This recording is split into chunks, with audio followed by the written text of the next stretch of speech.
WJXT Studios. This Week in Jacksonville starts right now. And good morning, everyone. I'm Kent Justice. We are digging into a wide variety of topics today, from politics to preparedness, and that's where we want to begin this morning with an active hurricane season predicted as property insurance rates soar. All of those things are big, important topics. And joining us right now is Florida CFO and State Fire Marshal Jimmy Patronis. Preparedness is something that, hey, okay, it's June. We don't see any storms in the tropics right now, but it's absolutely the time to start preparing, right? Absolutely. As we've also seen, tornadoes in Tallahassee last month. We had tornadoes in Northwest Florida in January. It is what it is. We're having a weather system event over this past year. You just need to take a little extra precaution, and you can visit preparefl.com. There's a great checklist on there. And we still got a sales tax holiday that's taking place through June 14th, so we're trying to give you your money back. You can even go to Amazon.com and buy some of the stuff online, sales tax free. And we've talked about some of that. And some of the stores even are like, hey, pointing out when you this qualifies, get your no sales tax on this, because having that hurricane kit now takes some of the pressure off when eventually, hopefully not, but eventually if that storm comes. Sure. I mean, you can even buy a generator up to $3,000. So when you're talking about saving almost a couple $100 in sales tax, that's significant. So anyway, please take advantage of the holiday. This is one way at the state we push your dollars back out to you, and we're a big believer that you spend your dollars better than Tallahassee does. So one of the things I was doing just in preparing for this, so scientists say that they're predicting between 8 and 13 hurricanes this year. The state prepared because we saw Florida Division of Emergency Management. So this was interesting. Florida stockpiled 800 generators, 2.5 million meals, 1.5 million gallons of water. And again, this is June because these next 6 months, you just have to be ready. That's right. That's right. And what gets me concerned, though, these guys in Colorado, sometimes I like to find their address and snap their necks. Because it's not if, it's when we're going to have a storm in the state of Florida. It's going to happen. But what drives me crazy is these guys go in June and then again in August, and they keep on rechanging the deck chairs on the Titanic. So at the end of the year, we're all going to get the same result, but they always look like they're geniuses. But all they do is they're creating more jargon that raises insurance rates. So, I mean, you know what? I appreciate what you're doing, but, Sure. you know, let us get rates down in the state of Florida. We don't need you turning up the volume in a way that's giving cover to the insurance companies to raise rates. Well, let's talk about that specifically. Over these last few years, especially, no claims on the Justice household, but we got canceled a couple of years ago. Yeah. Companies are saying, it's just too risky in Florida, and they've moved out. So property insurance, what would you say there? Because I know the average is still like $6,000 annually on property insurance, so that we feel like that's expensive. But you and I were talking, market seems to be leveling out maybe after these new laws? So what you've got a 2022 legislative session, and I told people in December 2022 we needed 12 to 18 months to see your rates drop. So now we're at month 15, almost month 16, and this is exactly what we're seeing right now. 10 carriers have said, you know what, we're not raising rates. 9 carriers in the state of Florida saying we're dropping rates. So the trends are going the right way. What we needed to see happening. Now also last year was also a light year for damage to the state of Florida. You had basically Hurricane Idalia. It didn't touch Gainesville, didn't touch Tallahassee, went through the Big Bend, and it avoided Jacksonville. So I mean, it only generated about 30,000 insurance claims. In comparison, Hurricane Ian generated almost 800,000 claims. So when you have that type of loss in 2022 and then such smaller losses in 2023, then it allows for rates to drop, and that helps with the changes we made legislatively. And your office has talked about it as well, but there are some things as homeowners I can do to try and reduce my risk, home hardening, mitigation efforts, right? If your home is tougher and it's less likely to have damage because of hurricane force winds, then it's less of a risk. If it's less of a risk, the carrier has to give you a cheaper rate. In Florida law, we say if you've got impact windows and doors on your house, if you've got hurricane clips in your roof, the law dictates that the carriers must drop rates. In my case, once I had my windstorm mitigation inspection, my insurance went from $9,500 to $4,500. I got a rebate check back from the carrier. So again, you can visit mysafeflhome.com. The state of Florida has put about $1 billion worth of your tax dollars back at your fingertips to help lower your insurance rates. Security First over in Volusia County, participants in the My Safe Florida Home program, their rates dropped on average 39.6%. This is a big deal for folks. That rebate you just mentioned, that's substantial for any homeowner. It's real, and you own those improvements moving forward. So in the My Safe Florida Home program, we're giving you up to $10,000 to subsidize those hardening improvements. I didn't use the money, I made the improvements. And now my house, in the eyes of the state of Florida, my house is about as tough as it can be. Now again, I can build a concrete fortress, but not everybody can build a brand new house. Yeah, what about flood insurance? Do you recommend that? Because major flooding still happens far off the coast. We saw that with Hurricane Ian. Hurricane Ian created a 1,000-year flood event from central Florida all the way up into northeast Florida. And you saw flood events right here, and some folks felt like I would never need it. Flood insurance in the scheme of things, when you consider how much peace of mind it gives you, if you can afford it, by gosh, you should buy it. Yeah. Hey, we're going to run out of time here, but do mention the Florida treasure hunt component here. I know in Jacksonville, $1.8 million in unclaimed property in May is back in the hands of people who had it, right? fltreasurehunt.gov. It's your money. Just come and get it. Yeah. CFO Jimmy Petronas, thank you so much. Great to see you. Thanks, Kent. Appreciate your time this morning. Of course. All right. So stay with us as political analyst Rick Mullaney joins me. That's next on This Week in Jacksonville.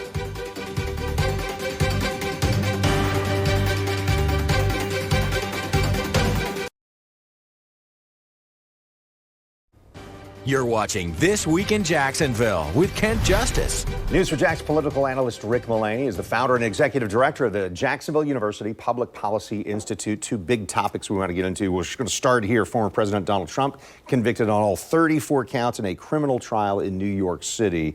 So what does this verdict mean, and maybe what does even sentencing look like for the former president? Kent, a big topic for sure. It's been much nationally discussed, and we're not the first ones to discuss this. But the reason it is because it is not only historic, we as a country have never seen anything like it. Nothing like it in terms of a former president, and nothing like it in on these particular charges. I will say I think there's two things that conservatives and liberals agree somewhat on.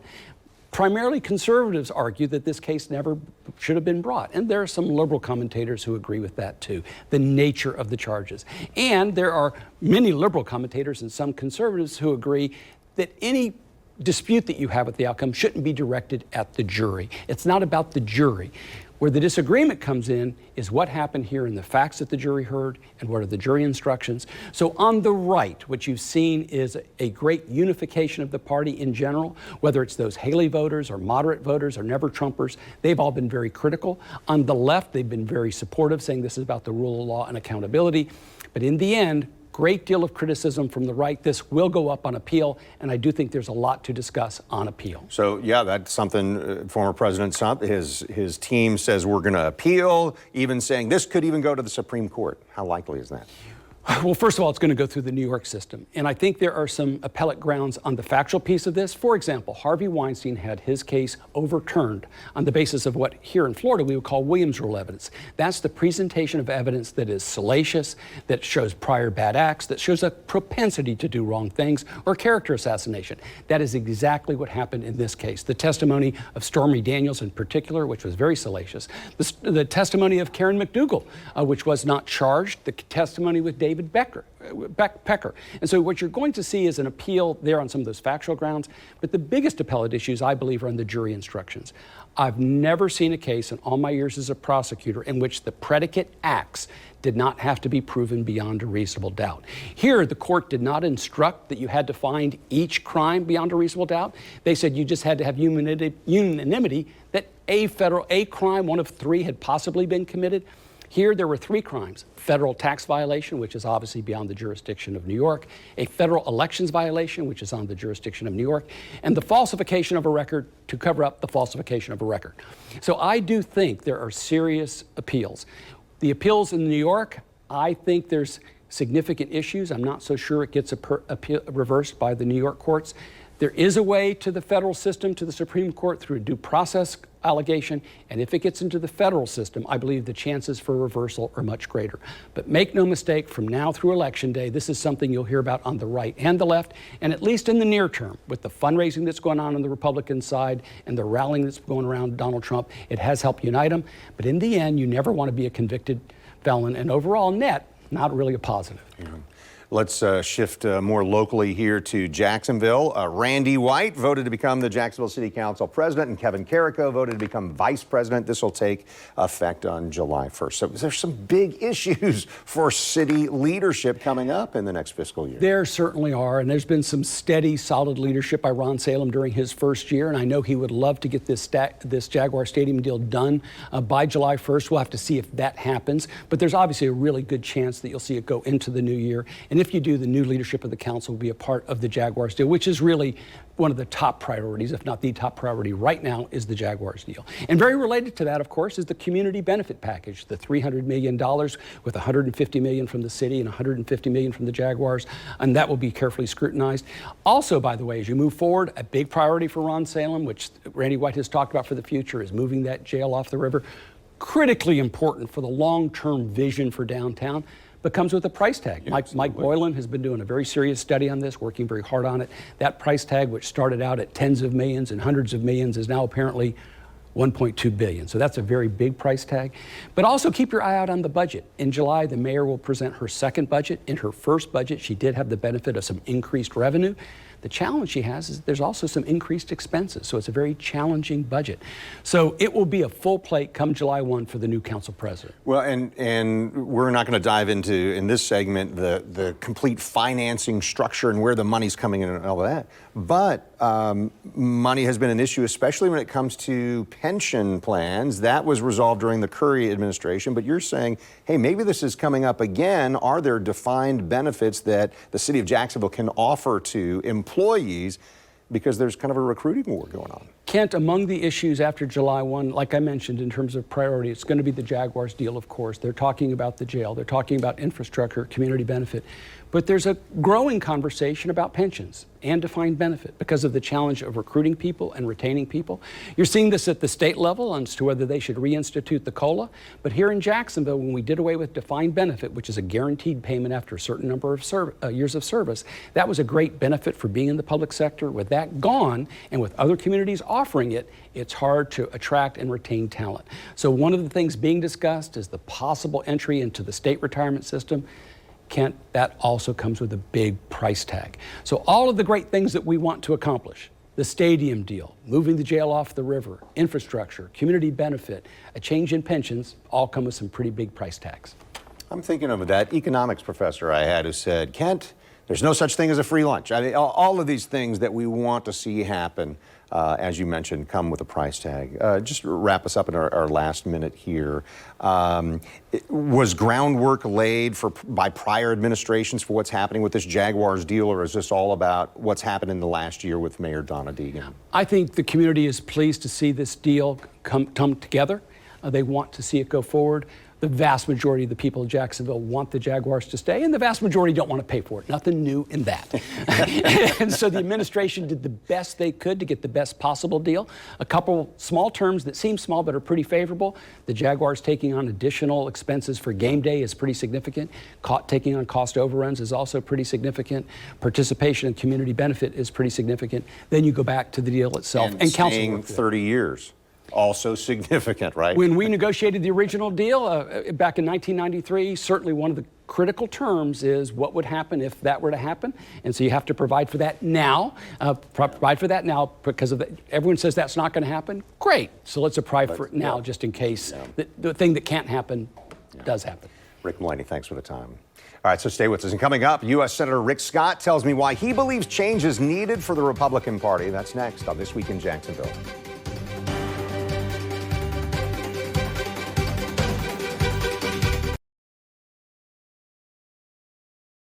You're watching This Week in Jacksonville on Channel 4. Florida's junior senator is up for re-election this year, and he's also announced he wants to take the reins as the Republican leader in the upper chamber. I spoke with former Governor Rick Scott earlier this week about why he thinks the GOP needs a change. Well, I think if you talk to anybody in Florida, probably anywhere around the country, the first thing they tell you is they're scared.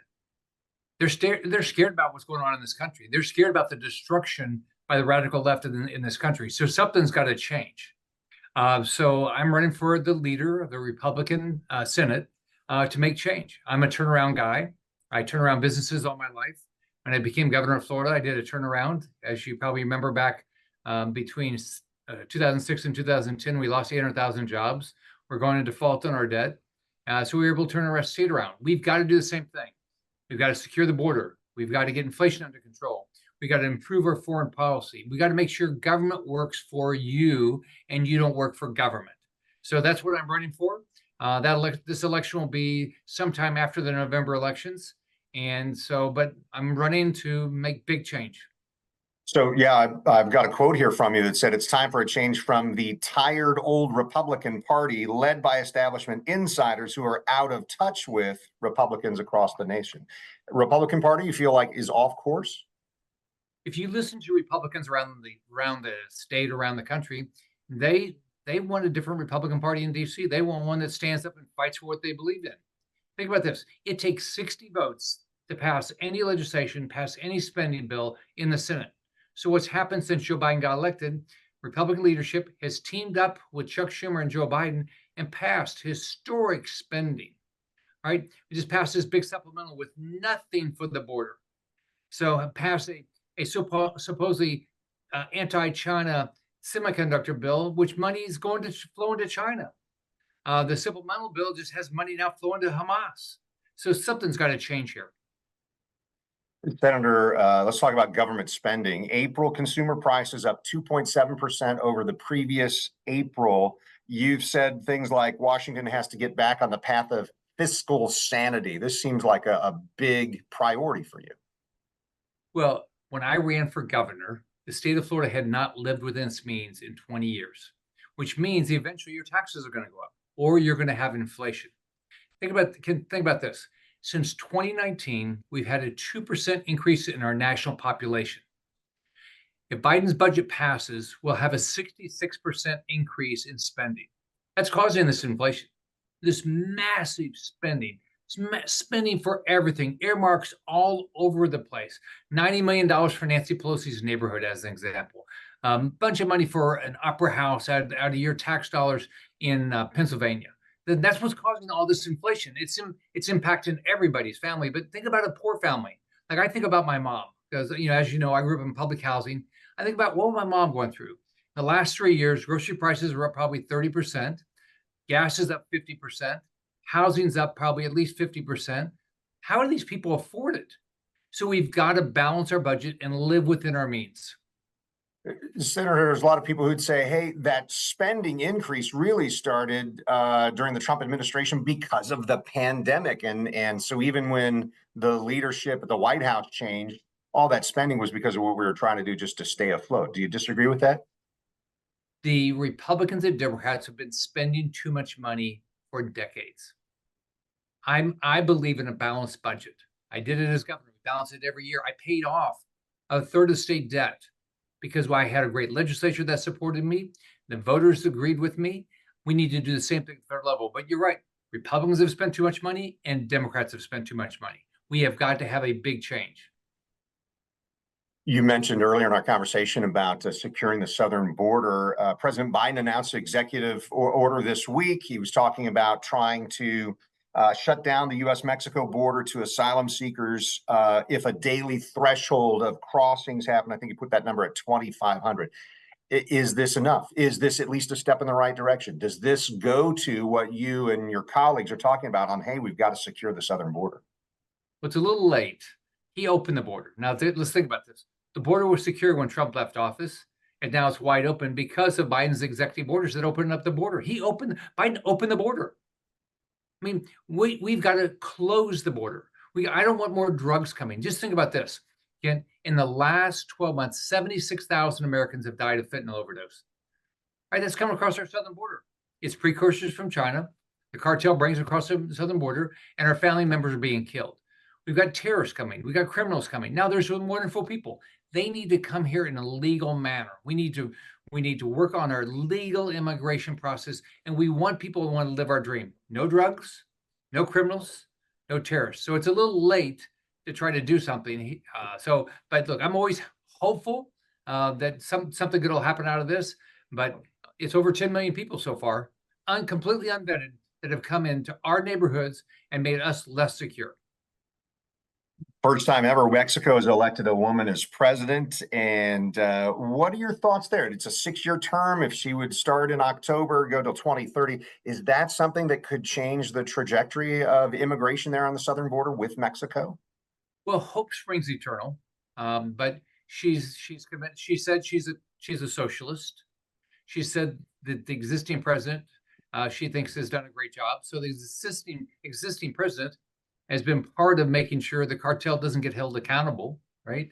So, but in the end, it's our border. We need to secure our border, right? I would love for Mexico to be a part of it, but my expectations are not very high because the sitting president of Mexico has not done anything to help us.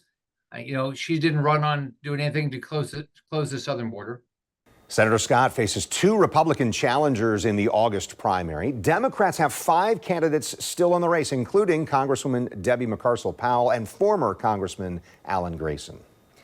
We're working to get Mayor Donna Deegan back in studio with us next time. I'm Kent Justice. Thanks for watching today on air on Channel 4 or on the CW17. And you find us online at news4jax.com or streaming on News4Jax Plus.